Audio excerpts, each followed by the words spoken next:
अम्मा बादु फ़अऊज़ु बिल्लाहि मिनश्शैतानिर्रजीम। बिस्मिल्लाहिर्रहमानिर्रहीम। अल्हम्दुलिल्लाहि रब्बिल आलमीन अर्रहमानिर्रहीम मालिकि यौमिद्दीन। इय्याका नअबुदु व इय्याका नस्तईन। इहदिनस सिरातल मुस्तक़ीम सिरातल लज़ीना अनअमता अलैहिम गैरिल मग़्दूबि अलैहिम वलद्दॉल्लीन।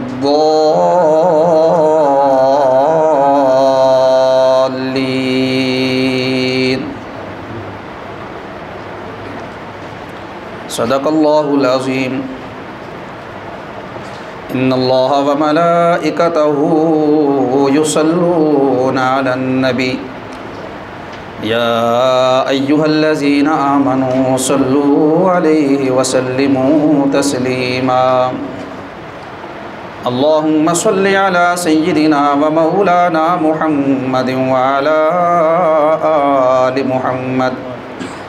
अल्लाहुम्मा बारिक अला सय्यिदिना व मौलाना मुहम्मदिन व अला आलि मुहम्मद।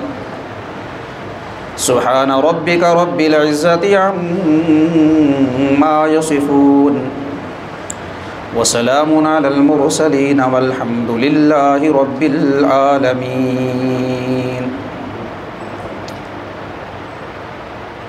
लायक सत्ताज़ीम काबिल एहतराम बुज़ुर्गों, दोस्तों और साथियों,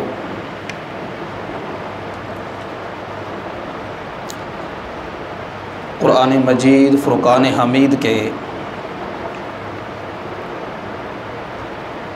दुरूस का सिलसिला शुरू किया जा रहा है। इससे क़बल हमने अरसे 10 माह में नबी करीम रऊफ़ुर रहीम रहमतुल लिल आलमीन ख़ातिमुन नबिय्यीन जनाब मुहम्मदुर रसूलुल्लाह सल्लल्लाहु अलैहि वसल्लम की सीरत मुबारका सुनी और सुनाई। आज क़ुरान मजीद के दुरूस का ये सिलसिला शुरू हो रहा है। अल्लाह रब्बुल इज़्ज़त से दुआ है, इल्तिजा है, दरख्वास्त है कि उस रब्बे लम यज़ल ने जिस तरह हमें नबी पाक सल्लल्लाहु अलैहि वसल्लम की सीरत मुबारका सुनने सुनाने की सआदत अता फ़रमाई, इसी तरह अल्लाह ताला हमें अपने कलाम को पढ़ने, पढ़ाने, सुनने सुनाने और समझने समझाने की तौफ़ीक़ अता फ़रमाए। और जैसे अल्लाह रब्बुल इज़्ज़त ने सीरत मुबारका में हमारे साथ आफ़ियत वाला मामला रखा, इस्तिक़ामत अता फ़रमाई, अल्लाह रब्बुल इज़्ज़त इस सिलसिले में भी हमें आफ़ियत के साथ इस्तिक़ामत अता फ़रमाए। नबी करीम सल्लल्लाहु अलैहि वसल्लम ने फ़रमाया कि जिस आदमी ने क़ुरान मजीद की एक आयत सीखी बग़ैर तर्जुमे के, बग़ैर उसकी तफ़सीर और बग़ैर उसका मफ़हूम समझे, एक आयत सीखी, अल्लाह रब्बुल इज़्ज़त उसे 100 नवाफिल पढ़ने का सवाब अता फ़रमाते हैं। बग़ैर समझे, बग़ैर तर्जुमे के जिसने कुरान मजीद की एक आयत सीखी सही अल्फाज के साथ, सही तलफ़्फ़ुज़ के साथ, अल्लाह रब्बुल इज़्ज़त उसे 100 रकत नमाज नफल पढ़ने का सवाब अता फ़रमाते हैं। और फरमाया कि जिसने दीन का एक बाब सीखा, दीन का एक बाब सीखा, अल्लाह रब्बुल इज़्ज़त उसे 1000 नवाफिल पढ़ने का सवाब अता फ़रमाते हैं। तो हम इस सिलसिले के अंदर कुरान मजीद की आयात को भी सीखेंगे और एक आयत सीखने पे हमें 100 रकत नमाज नफल पढ़ने का सवाब मिलेगा। और फिर उसका तर्जुमा सीखेंगे, उसकी तफसीर को पढ़ेंगे, गोया दीन का एक बाब सीख लिया। तो फरमाया जिसने दीन का एक बाब सीखा अल्लाह रब्बुल इज़्ज़त 1000 नफल पढ़ने का सवाब उसे अता फरमाते हैं। तो ये बैठे बैठाए कितनी नेकियां हमें मिल रही हैं। खुतबे में सूरह फातिहा मैंने आपके सामने तिलावत की है। सबसे पहले सूरह फातिहा का हम तारुफ़ पढ़ेंगे। सूरह फातिहा के तारुफ़ में यह कुरान मजीद, सूरह फातिहा कुरान मजीद की मसहफ़ की सबसे पहली सूरत है। तरतीब कुरान के एतबार से ये पहली सूरत है और तरतीब नुज़ूल के एतबार से ये कुरान की 5वीं सूरत है। 2 तरतीबें हैं। तरतीब कुरानी जैसा कि ये सूरतें हमें लिखी हुई नंबरवार नज़र आ रही हैं कि पहले सूरह फातिहा है, फिर सूरह बकरा, फिर सूरह आली इमरान, फिर सूरह निसा, फिर सूरतुल माइदा, फिर सूरतुल अनआम, सूरतुल आराफ, सूरतुत तौबा, सूरतुल अनफाल, सूरतुत तौबा, सूरह यूनुस, यूसुफ। ये एक तरतीब सूरत, ये तरतीब कुरानी है।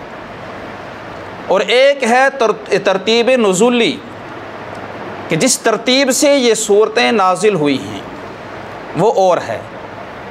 तो तरतीब कुरान के एतबार से, मुसहफ़ में लिखे होने के एतबार से सूरह फातिहा का पहला नंबर है, मगर नाजिल होने के एतबार से सूरह फातिहा का 5वां नंबर है। आप कुरान मजीद पे देखेंगे कि सूरह फातिहा के सामने 1 भी लिखा होता है शुरू में और 5 नंबर भी लिखा होता है। 1 का मतलब ये है कि ये सूरह फातिहा ये मुसहफ़ की पहली सूरत है और सामने लिखा हुआ है नंबर 5 कि ये नाजिल होने के एतबार से 5वीं सूरत है। इससे पहले सूरतुल अलक़ की इब्तिदाई आयात नाजिल हो चुकी थी, वो सबसे पहली वही हैं। सूरह अलक़, इक़रा बिस्मि रब्बिकल्लज़ी ख़लक़, ख़लक़ल इंसान मिन अलक़, इक़रा व रब्बुकल अकरम। तो सबसे पहली वही सूरह अलक़ की इब्तिदाई आयात नाजिल हुई। फिर सूरह नून 29वें पारे में दूसरी सूरत है सूरह कलम, सूरह मुल्क के बाद आती है, उसकी इब्तिदाई आयात नाजिल हुई दूसरे नंबर पे। और फिर तीसरे नंबर पे सूरह मुज़म्मिल की इब्तिदाई 7 आयात नाजिल हुई और फिर सूरह मुदस्सिर की इब्तिदाई 7 आयात नाजिल हुई और फिर 5वें नंबर पे सूरह फातिहा नाजिल हुई। और ये भी इत्तफ़ाक़ है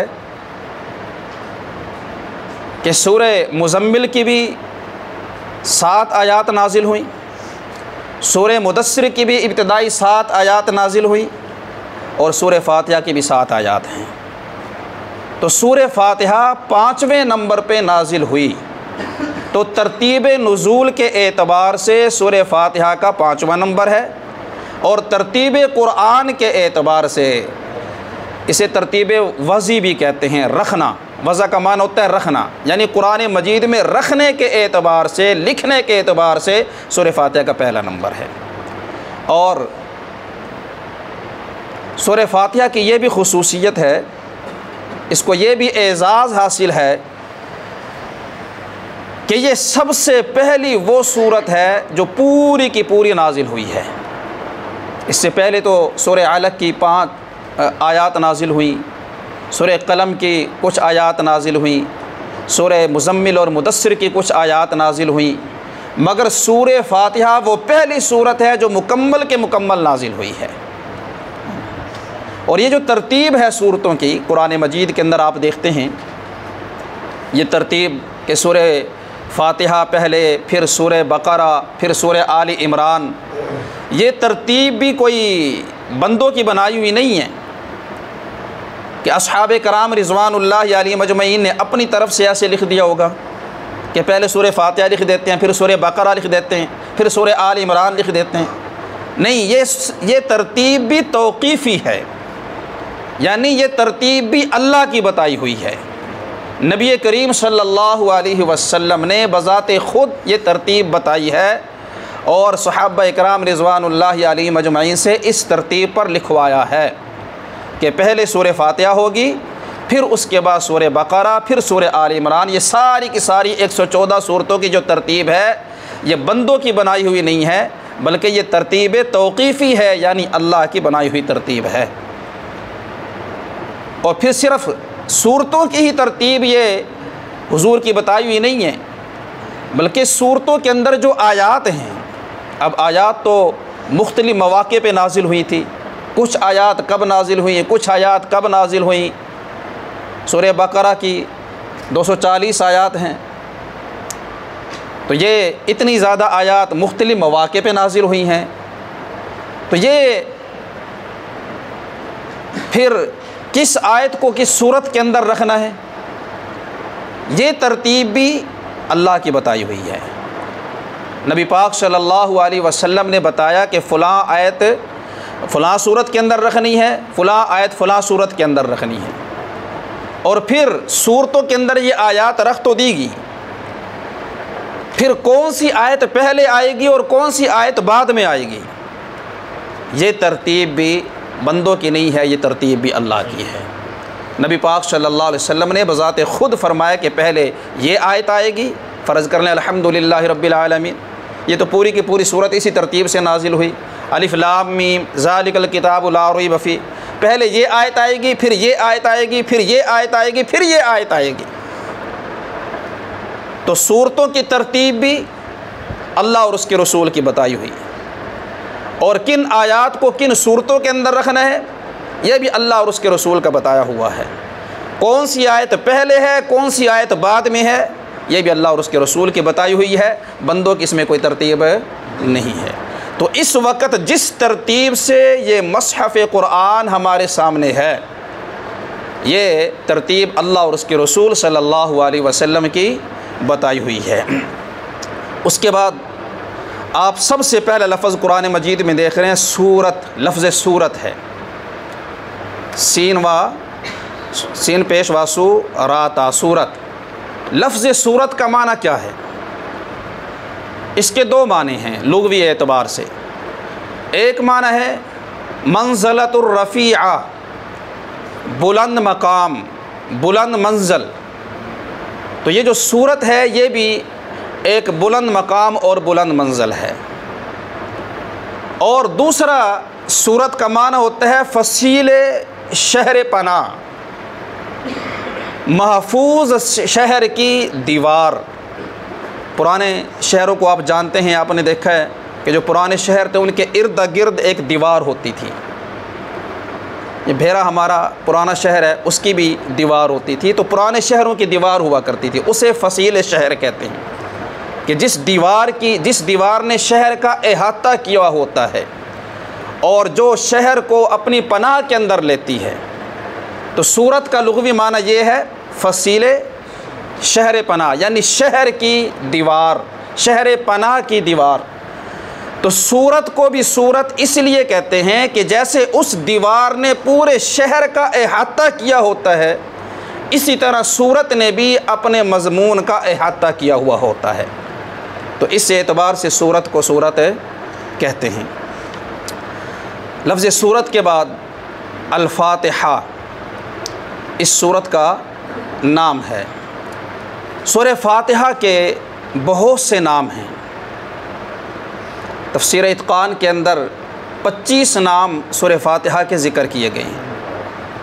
इसका नाम सूरतुल फातिहा भी है, सूरह उम्मुल किताब भी है, सूरह उम्मुल क़ुरआन भी है, सूरतुस सवाल भी है, और सूरतुल मसअला भी है, सूरतुद दुआ भी है, सूरतु सबअ मसानी भी है, सूरतुश शिफा भी है, सूरतुर रुक़िया भी है, सूरतुस सलात भी है। ये मुख्तलिफ़ नाम हैं इस सूरत के।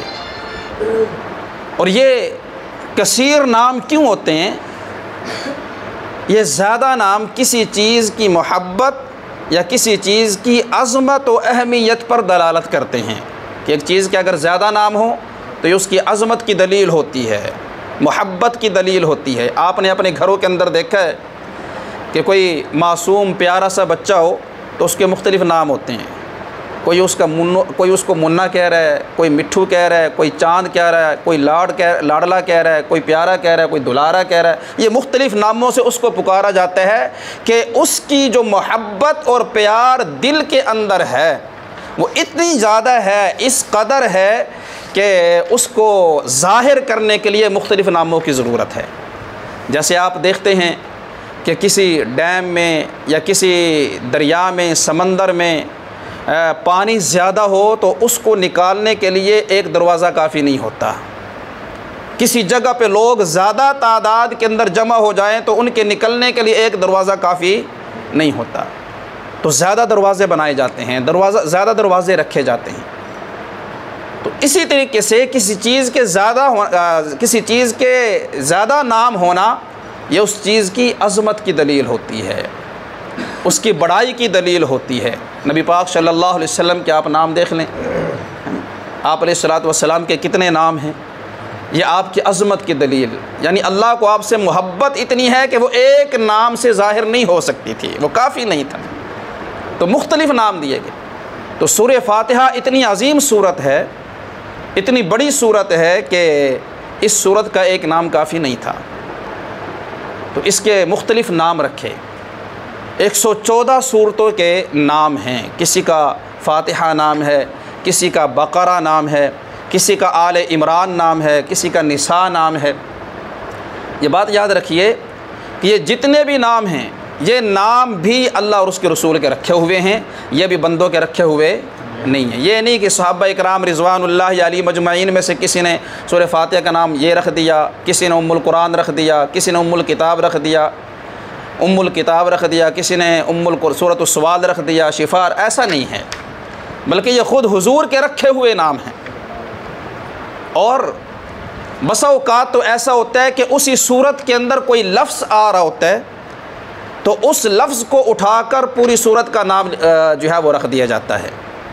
जैसे सूरतुल कौसर, उसमें एक लफ्ज़ अल कौसर आया तो उस लफ्ज़ को लेकर पूरी सूरत का नाम सूरतुल कौसर रख दिया गया। इसी तरीके से सूरतुन नमल 19वें पारे में आती है।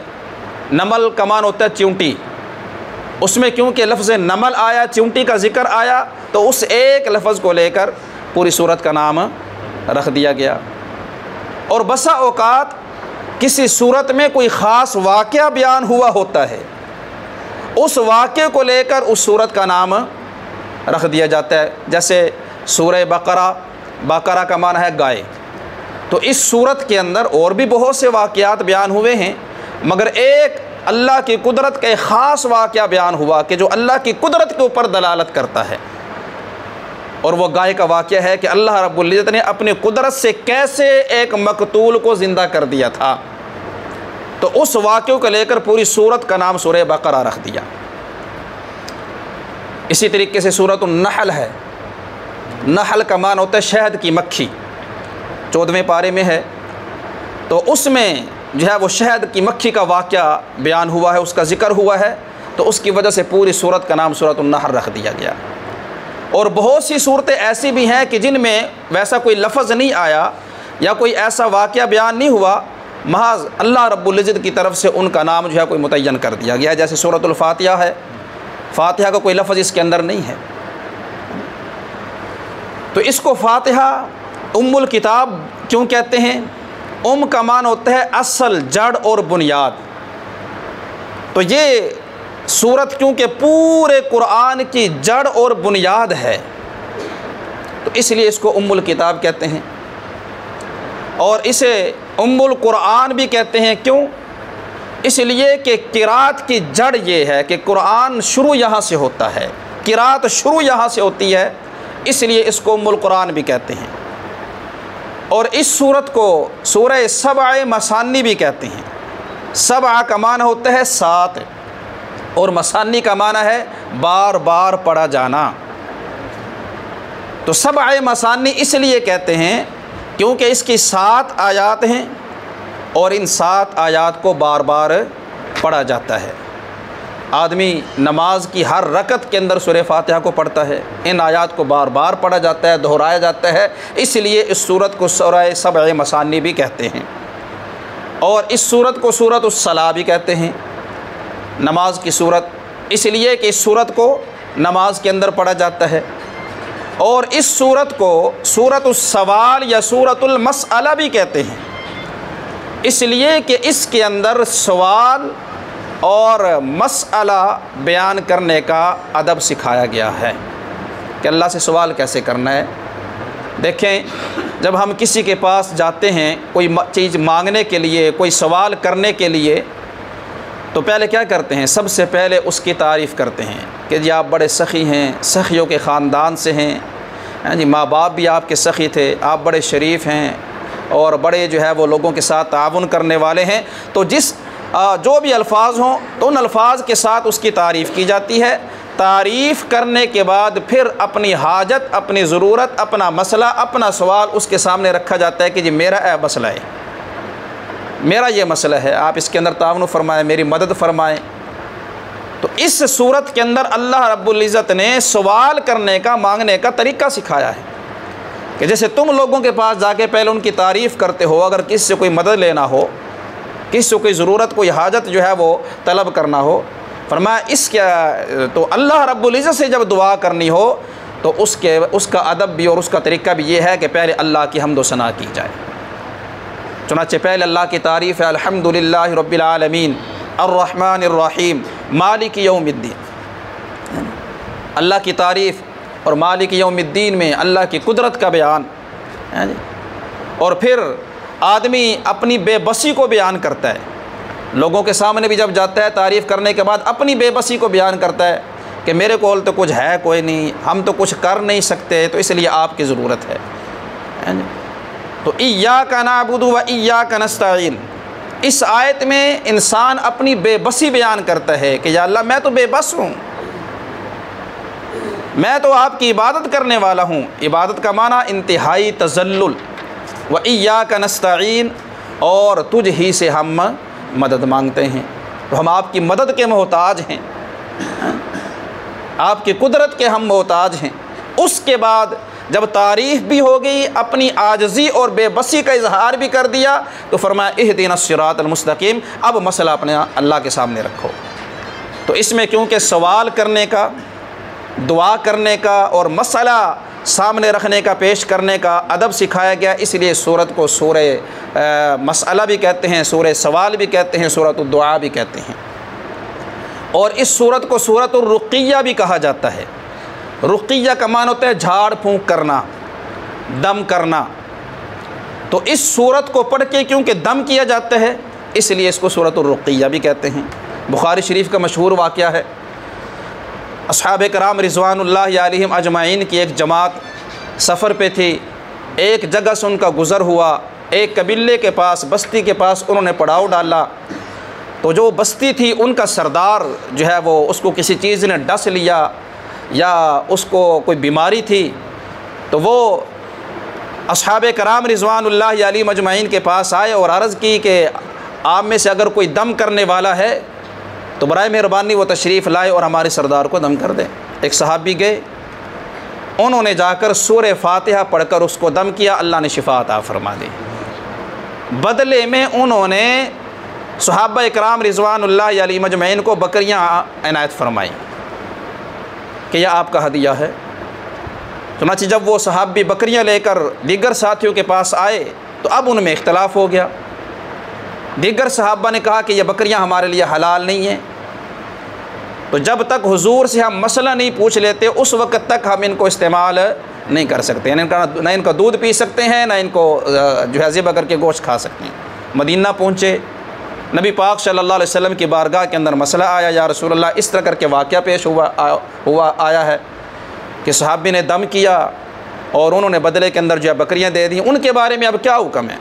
नबी पाक सल्लल्लाहु अलैहि वसल्लम ने फरमाया कि उनको खाओ, वो तुम्हारे लिए हलाल हैं, अगर कुछ बचा हुआ है तो मेरे लिए भी ले आओ। तो आपने पूछा कि तुमने क्या पढ़कर दम किया था? तो साहबी ने फरमाया मैंने सूरह फातिहा पढ़कर दम किया था। तो इस सूरत को पढ़कर क्योंकि दम भी किया जाता है, इसलिए इसका नाम सूरतुर रुक़िया भी है। और इस सूरत को कुरान अज़ीम भी कहते हैं।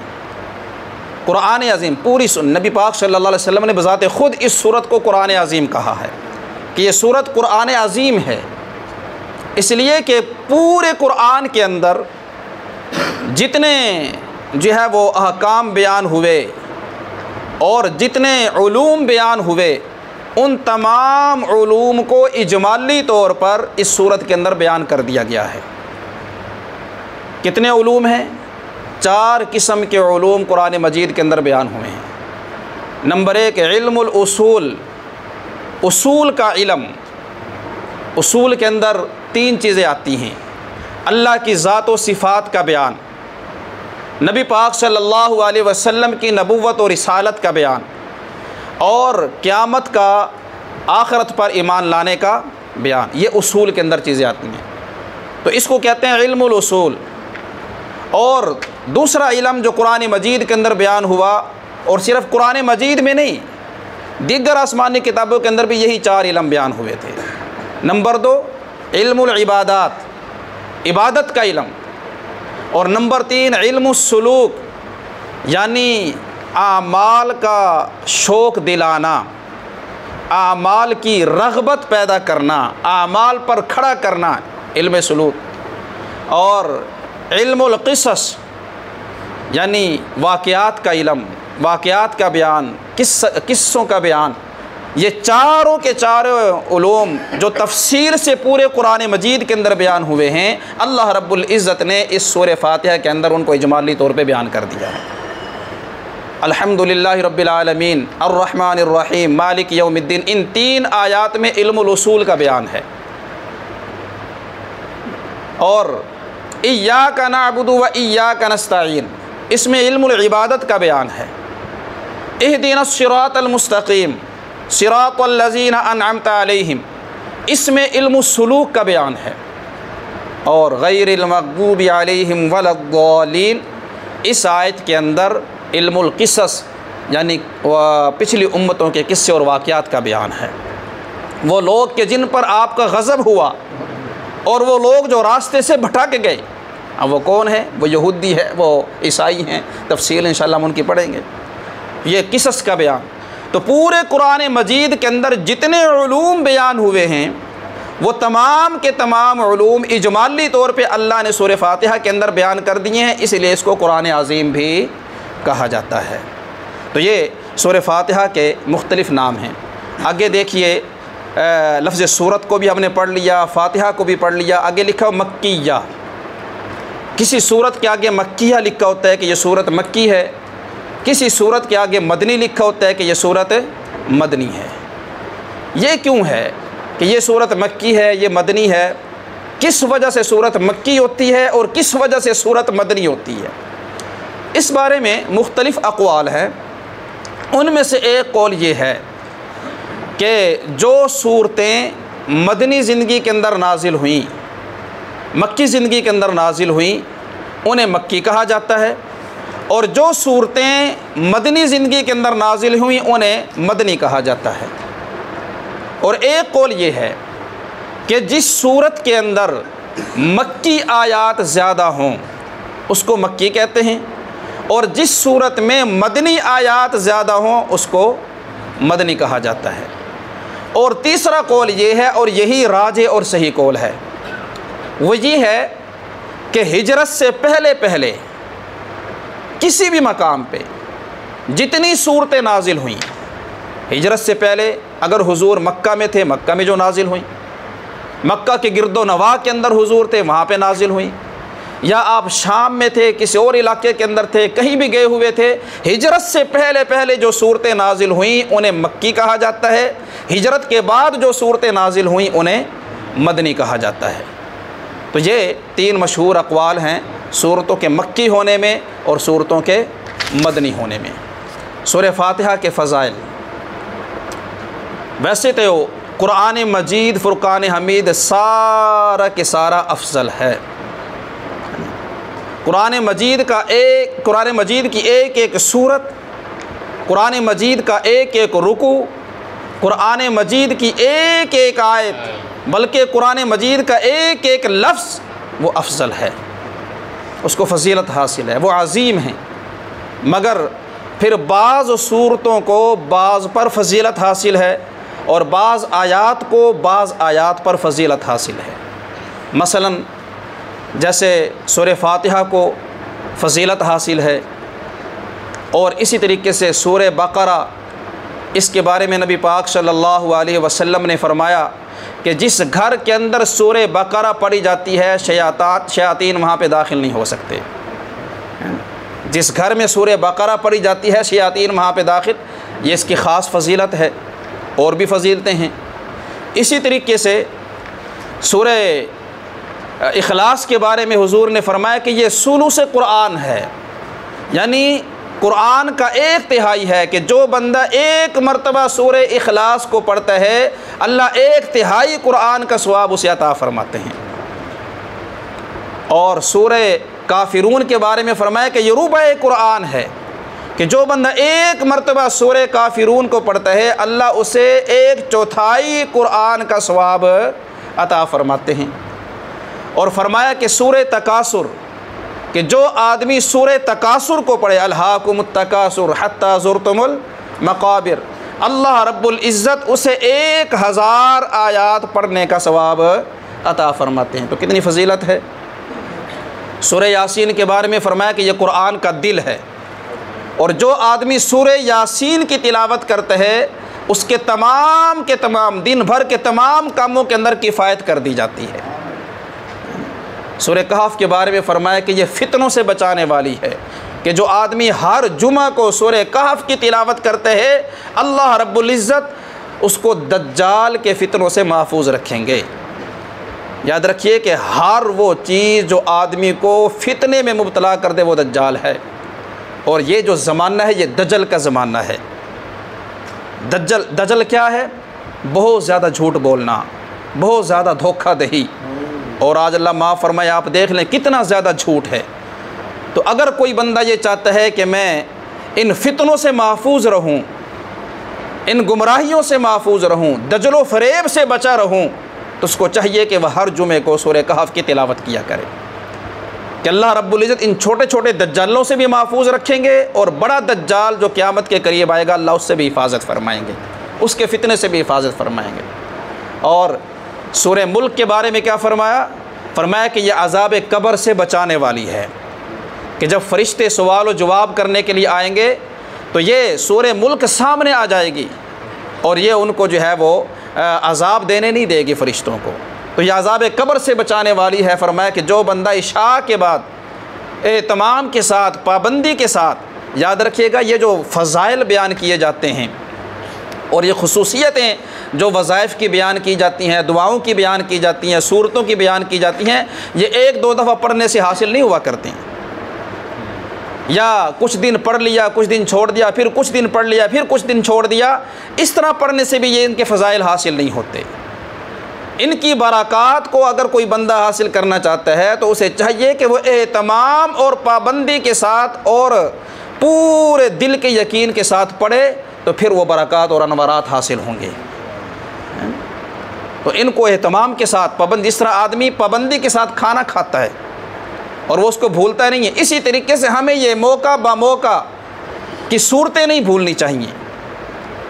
और इसी तरीके से सूरह वाक़या के बारे में फ़रमाया कि जिस घर के अंदर सूरह वाक़या पढ़ी जाती है एहतमाम के साथ, पाबंदी के साथ, उस घर में कभी फ़क्र व फाक़ा नहीं हो सकता। हज़रत अब्दुल्लाह बिन मसूद रज़ी अल्लाह अन्हु बीमार थे, आखिरी दिन थे। सैयदना उस्मान गनी रज़ी अल्लाह अन्हु का ज़माना है। आप अयादत के लिए तशरीफ़ ले गए तो आपने सूरत हाल देखी तो सैयदना उस्मान गनी रज़ी अल्लाह ने फरमाया कि मैं आपके लिए, आप पीछे आपकी बच्चियों के लिए वजीफ़ा मुकर्रर कर देता हूँ हुकूमत की तरफ से। तो हज़रत अब्दुल्लाह बिन मसूद रज़ी अल्लाह अन्हु ने अर्ज़ किया, अमीरुल मोमिनीन, मुझे वजीफ़े की ज़रूरत नहीं है, इसलिए कि मैंने अपनी बच्चियों को सूरह वाक़या सिखा दी है। मैंने सूरह वाक़या उनको सिखा दी है। नबी पाक सल्लल्लाहु अलैहि वसल्लम ने फरमाया कि जिस घर के अंदर सूरह वाक़या पढ़ी जाती है उसमें फ़ाक़ा नहीं आने लगा। तो सहाबा को तो ऐसा यकीन था कि हमें वजीफ़े की ज़रूरत नहीं है, हमें सरकारी वजीफ़े की ज़रूरत नहीं है, हमने सूरह वाक़या, आमाल पे ऐसा यकीन था।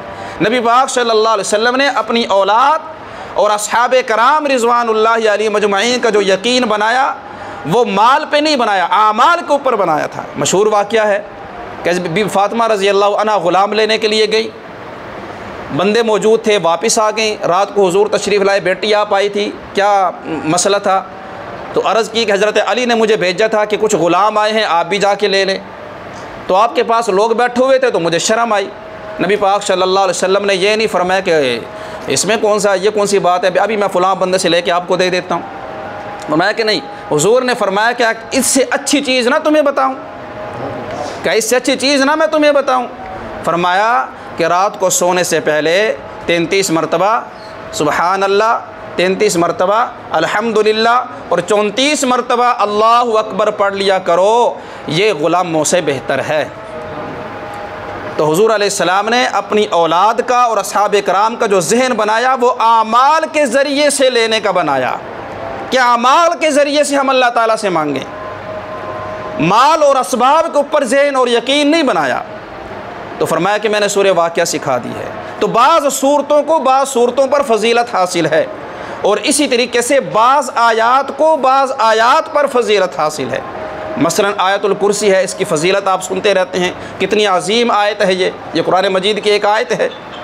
फरमाया कि जो आदमी सोने से पहले आयतुल कुर्सी पढ़ ले तो अल्लाह रब्बुल इज़्ज़त जिन्नात से, शयातीन से, गैर मरई जो नज़र नहीं आती ऐसी तमाम मखलूक़ात से हिफाजत के लिए अल्लाह एक फ़रिश्ता उसके सरहाने खड़ा कर देते हैं और वो फ़रिश्ता सारी रात उसके सरहाने खड़ा रहता है। कोई जिन, कोई शैतान और कोई और मखलूक उसको नुकसान नहीं पहुंचा सकती।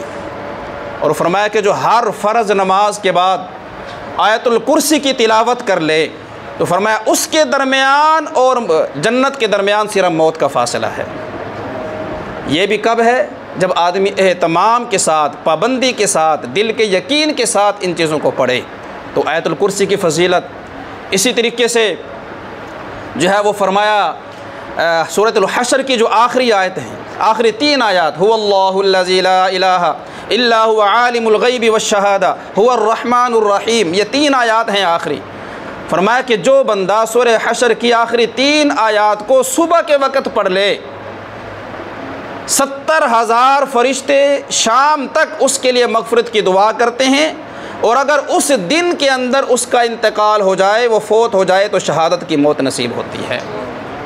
और शाम को पढ़ ले तो सुबह तक 70,000 फ़रिश्ते उसके लिए दुआ करते हैं और अगर रात में फ़ौत हो जाए तो अल्लाह शहादत की मौत का दर्जा उसे अता फ़रमाएंगे। ये 3 आयत की फ़जीलत है। और इसी तरीके से कुरान मजीद की दिगर आयत हैं। सूरह रूम की 3 आयत, फ़सुब्हानल्लाहि हीन तुमसून व हीन तुस्बिहून व लहुल हम्दु फिस समावाति वल अर्ज़ि व अशिय्यन व हीन तुज़हिरून। फरमाया कि सूरह रूम की इन 3 आयत को जो आदमी सुबह के वक़्त तिलावत कर ले, रात के जितने वज़ाइफ़ व औराद थे उनके अंदर अगर कोई कमी कोताही रह गई है तो इन 3 आयत की बरकत से अल्लाह सारी की सारी पूरी कर देते हैं। और जो बंदा शाम को पढ़ ले तो दिन के जितने वज़ाइफ़ और औरात थे उनके अंदर जो कमी कोताही हुई है अल्लाह ताला उन तमाम को पूरी कर देते हैं। तो बाज़ सूरतों को बाज़ पर फजीलत हासिल है, बाज़ आयात को बाज़ दूसरी आयात पे फजीलत हासिल है। इसी तरीके से सूरह फ़ातिहा को अल्लाह ने फजीलत दी है। अल्लाह रब्बुल नबी पाक सल्लल्लाहु अलैहि वसल्लम ने फरमाया कि सूरह फ़ातिहा सबसे अफजल सूरत है। और एक हदीस में फरमाया कि सूरह फ़ातिहा कुरान अज़ीम है और इसकी फ़जीलत के लिए तो यही काफ़ी है कि यह नमाज की हर रकत के अंदर पढ़ी जाती है। नमाज की हर रकत के अंदर पढ़ी जाती है। आदमी मुक्तदी है तो इमाम हर रकत के अंदर पढ़ता है और अगर मुनफरिद है वो बंदा हर रकत के अंदर सूरह फ़ातिहा पढ़ता है। और नबी पाक सल्लल्लाहु अलैहि वसल्लम ने फरमाया कि उस ख़जाने से, वो ख़जाना जो अल्लाह के अर्श के नीचे से है, 4 चीज़ें अल्लाह रब्बुल इज़्ज़त ने उस ख़जाने से अता फ़रमाई हैं। नंबर 1 उम्मुल किताब यानी सूरह फ़ातिहा, नंबर 2 आयतुल कुर्सी और नंबर 3 सूरह बक़रा की आखिरी आयत और नंबर 4 सूरतुल कौसर। फरमाया कि ये वो 4 चीज़ें हैं जो अल्लाह ने अर्श के नीचे ख़जाने से अता फ़रमाई हैं। अर्श के नीचे ख़जाने का मतलब ये होता है कि ये वो चीज़ें हैं जो अल्लाह के इंतहाई करीब हैं, जो अल्लाह के इंतहाई करीब हैं, और जो बंदा इनको पढ़ने का एहतमाम करता है वो बंदा भी अल्लाह का मुक़र्रब हो जाता है। और एक मरतबा सैयदना जिब्रील अलैहिस्सलातु वस्सलाम हुजूर की बारगाह के अंदर बैठे हुए थे कि इतने में ऊपर से आवाज़ आई। जिब्रील अलैहिस्सलातु वस्सलाम ने अर्ज़ किया, या रसूल अल्लाह सल्लल्लाहु अलैहि वसल्लम, ये आसमान का वो दरवाज़ा खुला है जो आज से पहले कभी नहीं खुला था, और उससे एक फ़रिश्ता आया है, और ये वो फ़रिश्ता है जो आज से पहले कभी ज़मीन पर नहीं आया, आज पहली दफ़ा ज़मीन पे आ रहा है। इतने में वो फ़रिश्ता नबी पाक सल्लल्लाहु अलैहि वसल्लम की बारगाह के अंदर हाज़िर हुआ, सलाम अर्ज़ किया, और फिर उसने अर्ज़ की कि या रसूल अल्लाह सल्लल्लाहु अलैहि वसल्लम, अल्लाह रब्बुल इज़्ज़त ने आपको दो चीज़ें ऐसी अता फ़रमाई हैं जो आपसे पहले किसी नबी को अता नहीं फ़रमाएंगे। नंबर 1 सूरतुल फातिहा, ये किसी नबी को अता नहीं की, और नंबर 2 सूरे बक़रा की आखिरी 2 आयात, आखिरी 2 आयात, रब्बना ला तुआखिज़ना इन नसीना औ अख्ताना रब्बना वला तहमिल अलैना इसरन कमा हमलतहु अलल्लज़ीना मिन क़ब्लिना। इन दोनों में क्या है? दुआ है। फ़रिश्ते ने अर्ज़ की, या रसूलल्लाह, 2 चीज़ें आपको अल्लाह ने ऐसी अता की हैं जो किसी और नबी को अता नहीं की, अगर आप उनको पढ़ कर सवाल करेंगे अल्लाह आपके सवाल को ज़रूर पूरा फरमाएँगे। सूरह फातिहा में भी दुआ है, और सूरह बक़रा की आखिरी 2 आयात के अंदर भी क्या है? दुआ है। तो ये इतनी अजीम सूरत है।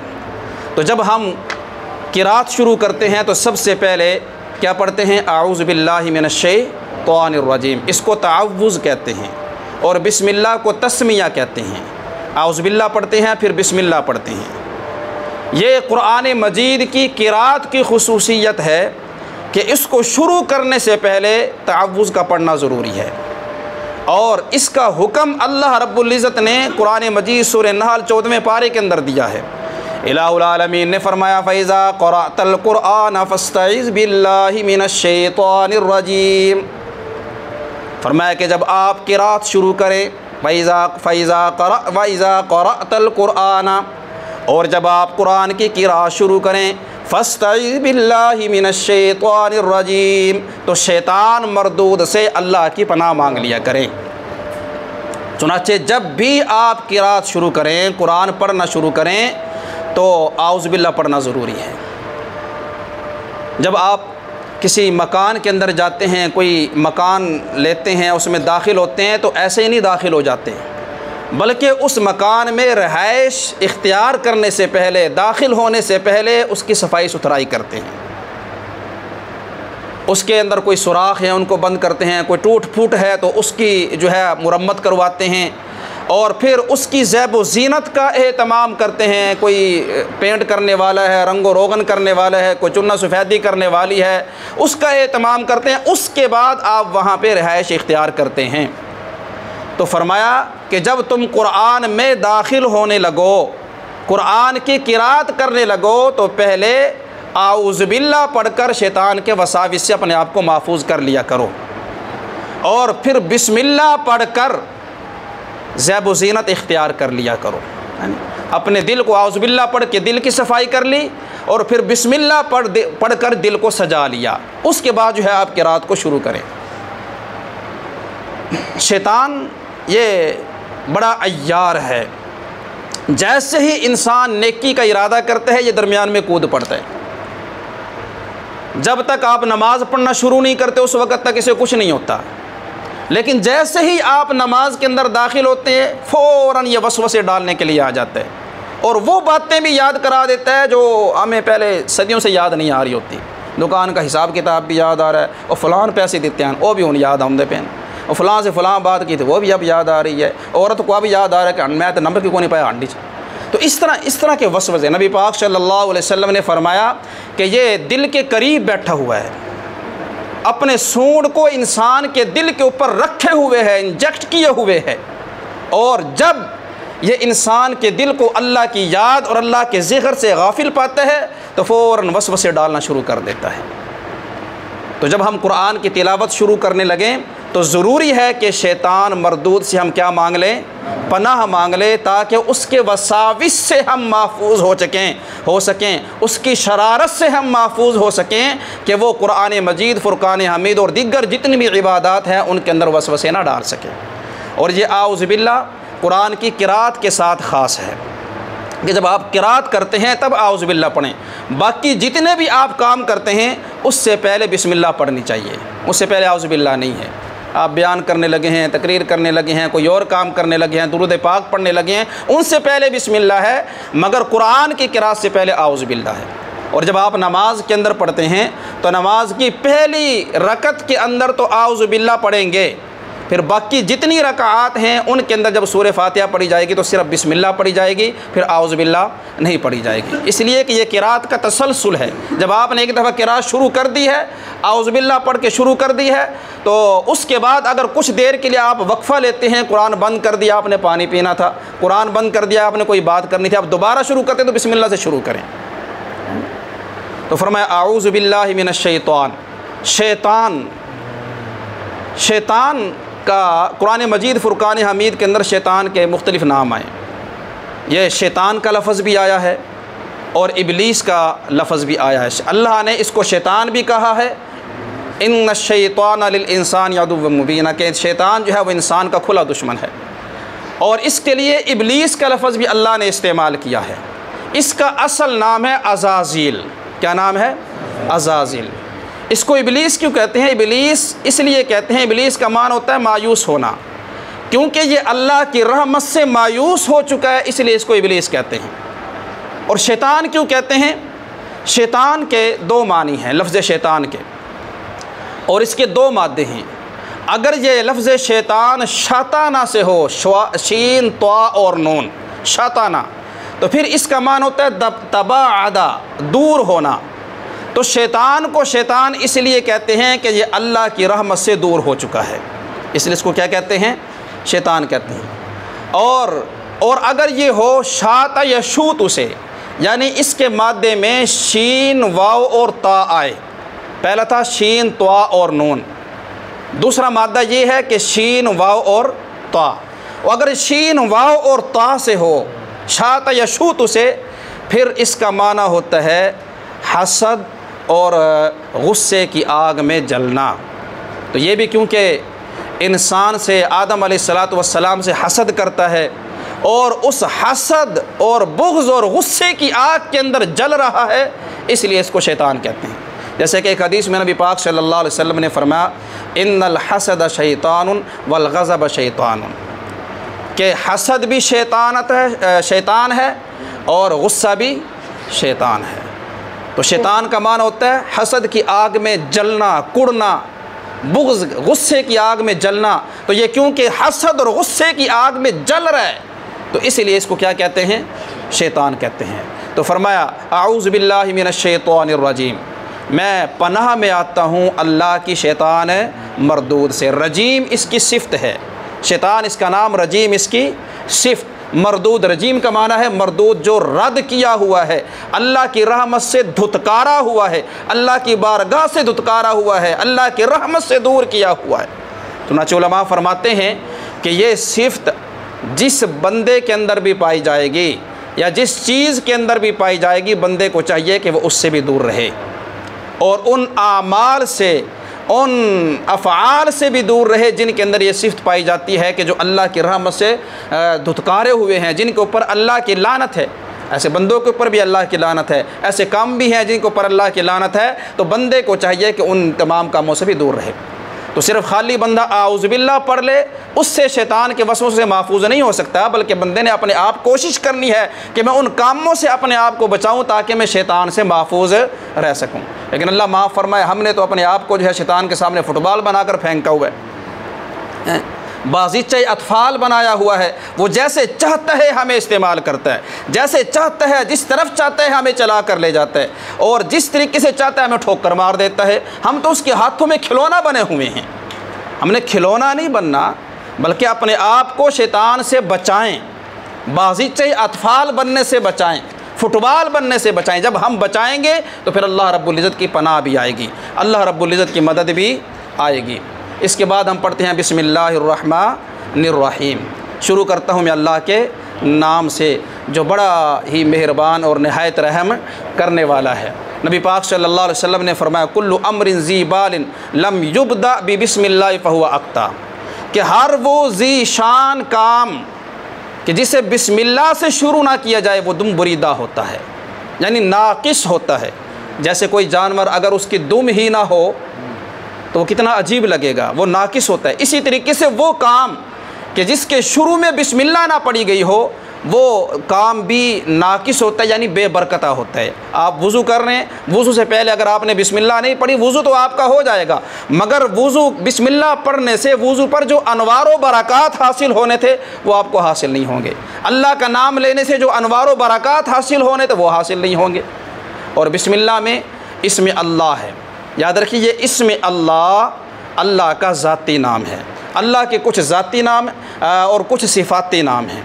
इसमें अल्लाह अल्लाह का ज़ाती नाम है और अल्लाह के सिफ़ाती नाम बहुत से हैं जो आप मुसहफ़ के आखिर के कुरान मजीद के शुरू के अंदर आप देखते हैं कि मुख्तलिफ़ नाम अल्लाह रब्बुल इज़्ज़त के लिखे हुए हैं। वो अज़ीज़ है, वो मुमिन है, वो मुहैमिन है, वो मुतकब्बिर है, वो जब्बार है, वो क़हार है।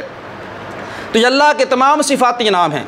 इसमें अल्लाह अल्लाह का ज़ाती नाम है, अल्लाह का ज़ाती नाम है। और ये इंग्लिश के गॉड की तरह नहीं है और फ़ारसी के लफ्ज़ खुदा की तरह नहीं है कि जिनकी दलालत अपने मुसम्मा के अलावा गैरों के ऊपर भी होती है। गॉड की दलालत अपने गैर के ऊपर भी होती है, खुदा की दलालत अपने गैर के ऊपर भी होती है। ये इसमें अल्लाह अल्लाह का ऐसा ज़ाती नाम है कि अल्लाह की ज़ात के अलावा इसकी दलालत किसी और पर नहीं है। और ये कैसा कमाल का नाम है। बाकी जितनी भी चीज़ों के नाम हैं, जितने भी अस्मा हैं, अगर उनमें से किसी एक हरफ को हटा दिया जाए तो उस इसम की, उस नाम की अपने मुसम्मा पर दलालत ख़त्म हो जाती है। मसलन किसी का नाम उमर है, शुरू से एक हरफ हटा दें आइन तो पीछे मर रह जाता है। अब कोई आदमी मर कहता है तो कोई समझ नहीं आ रहा कि ये किसका नाम ले रहा है। और इसी तरीके से किसी का नाम बकर है, उसके शुरू से एक हरफ हटा दे बा तो पीछे कर रह जाता है और कर अपने मुसम्मा पर दलालत नहीं कर रहा, हमें समझ नहीं आ रही कि ये किसका नाम लिया जा रहा है। लेकिन इसमें अल्लाह अल्लाह का ऐसा नाम है कि अगर इसके तमाम हुरूफ भी हटा दिए जाएं और सिर्फ एक हरफ बाकी रह जाए तब भी इसकी दलालत अल्लाह की ज़ात पे बाकी रहती है। अल्लाह तमाम हुरूफ के साथ अल्लाह की ज़ात पे दलालत हो रही है। आपने शुरू से अलिफ हटा दिया, रह गया लिल्लाह, तब भी अल्लाह की ज़ात पे क्या हो रही है? लिल्लाहि मा फिस समावाति व मा फिल अर्द। आपने शुरू से वो लाम भी हटा दिया, पीछे रह गया इला, क्या रह गया? इला, तब भी अल्लाह की ज़ात पे दलालत। आप शुरू से वो भी हटा दें, पीछे रह गया लहू, लहू मा फिस समावाति व मा फिल अर्द, फिर भी अल्लाह की ज़ात पे दलालत। आप ये लाम भी हटा दें, अब सिर्फ एक हा रह गई है हु, कुल हुवल्लाहु अहद, तब भी अल्लाह की ज़ात पे दलालत। ये अल्लाह के नाम की खुसूसियत है कि अगर इसके सारे हुरूफ भी ख़त्म कर दिए जाएं, एक हरफ भी बाकी रह जाए, वो तब भी अल्लाह के इसमें ज़ात पे क्या, अल्लाह की ज़ात पे क्या करता है? दलालत करता है।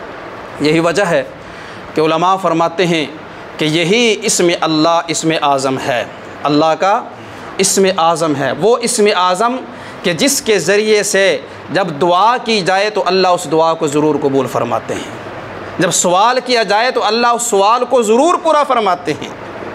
लेकिन इसके लिए शर्त है, अल्लाह इसमें आज़म है मगर इसकी कहने की एक शर्त है। वो ऐसे नहीं है जैसे हम जो है वो रटी रटाई ज़ुबान के अंदर कहते हैं अल्लाह अल्लाह, ऐसे नहीं। इसकी फरमाया कि जब आदमी इस नाम को ले, इसमें आज़म को पुकारे तो इस शान के साथ पुकारे कि अल्लाह की अज़मत, अल्लाह की किब्रियाई, अल्लाह की बड़ाई और अल्लाह की ज़ात, अज़ीम ज़ात उस बंदे के सामने हो और अपनी हकारत और अपनी जो है वो कमी और अपनी पस्ती बंदे के सामने हो। मैं तो इंतहाई पस्तियों के अंदर पड़ा हुआ हूँ और अल्लाह इतना अजीम है। और फिर दिल के इंतहाई इखलास के साथ अपने आप को पस्ती के अंदर रह के जब ये कहेगा अल्लाह, ये पस्तियों से जब आवाज़ अज़मत की तरफ जाएगी और फिर उसके बाद जब वो सवाल करेगा तो अल्लाह ताला उसके सवाल को पूरा फरमाएंगे। जब वो दुआ करेगा तो आपने ये जो तरीक़ा देखा है सूफिया का तरीक़ा कि वो अल्लाह के नाम के ज़रबे लगवाते हैं, ये कोई ड्रामाबाजी नहीं होती, बल्कि ये ज़रबें इसलिए लगवाई जाती हैं कि अल्लाह का नाम दिल के अंदर उतर जाए, अल्लाह का नाम दिल के अंदर उतर जाए, अल्लाह के नाम की अज़मत दिल के अंदर बैठ जाए, इसलिए दिल के ऊपर ज़रब लगवाई जाती है अल्लाह।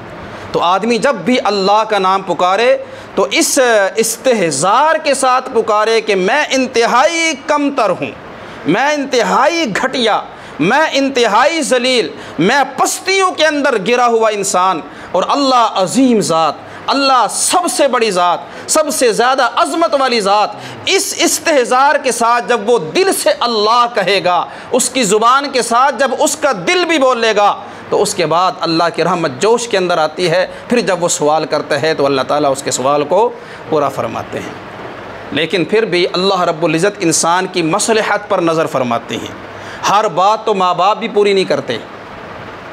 माँ बाप कितनी मोहब्बत करते हैं, माँ कितनी अपनी औलाद से मोहब्बत करती है, इतनी ज़्यादा मोहब्बत करती है कि अल्लाह ने अपनी मोहब्बत बताने के लिए भी माँ की मिसाल दी है कि अल्लाह 70 माँओं से ज़्यादा क्या करता है, प्यार करता है। तो ये माँ कितनी किस कदर मोहब्बत करती होगी कि अल्लाह माँ की मोहब्बत के साथ मिसाल दे रहे हैं।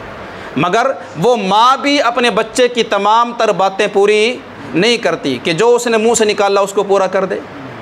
अगर वो ये कहे कि मुझे छुरी पकड़ा दो, छोटा बच्चा 2 साल के 1.5 साल का बच्चा कहे कि वो मुझे छुरी पकड़ा दो और वो छुरी पकड़ने की कोशिश करे, तो कोई माँ, समझदार माँ ऐसा नहीं करेगी।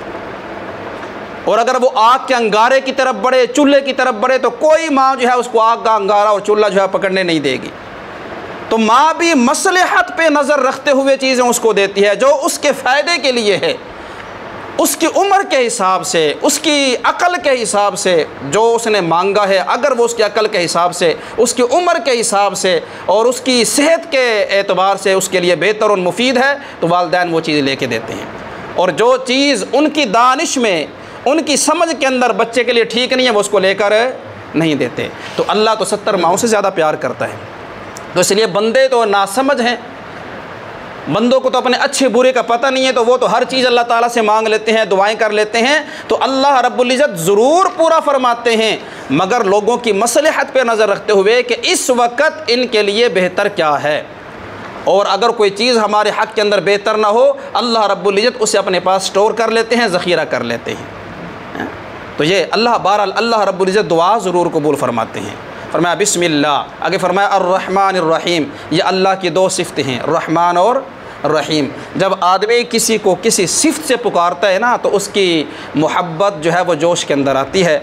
आप किसी के पास जाएं मांगने के लिए और उसको कहें कि आप भी सखी हैं, आपके बाप दादा भी सखी थे, आपका दस्तरखान बड़ा वसी है, इस तरह की जब तारीफ़ात करे तो वो उसका जो मोहब्बत वाला जज्बा है वो जोश मारता है, चुनांचे उस जोश के अंदर आके वो उसको अता कर देता है। इसी तरीके से अगर किसी की मदद की ज़रूरत हो, आप बहादुर हैं, बहादुरों की औलाद हैं, आपकी तो बहादुरी मशहूर है माशाअल्लाह से, आप जो है मदद करते हैं लोगों की, गरीबों के काम आते हैं, मज़लूमों के काम आते हैं। जब इस तरीके से तारीफ़ात की जाए, उसकी सिफ़ात को गिनवाया जाए, सिफ़ात को बयान किया जाए, तो उसका मोहब्बत जो है वो जोश मारता है और फिर वो उसकी मदद के लिए खड़ा हो जाता है। तो अगरचे अल्लाह रब्बुल इज़्ज़त इन जज्बात से पाक है, ये तो इंसानी जज्बात हैं, कभी ठंडे पड़ जाते हैं, कभी जो है वो जो है जोश मारने लग जाते हैं। अल्लाह रब्बुल इज़्ज़त के जज्बात इंसान ऐसे नहीं है इंसानों की तरह, अल्लाह ताला इंसानों जैसा नहीं है।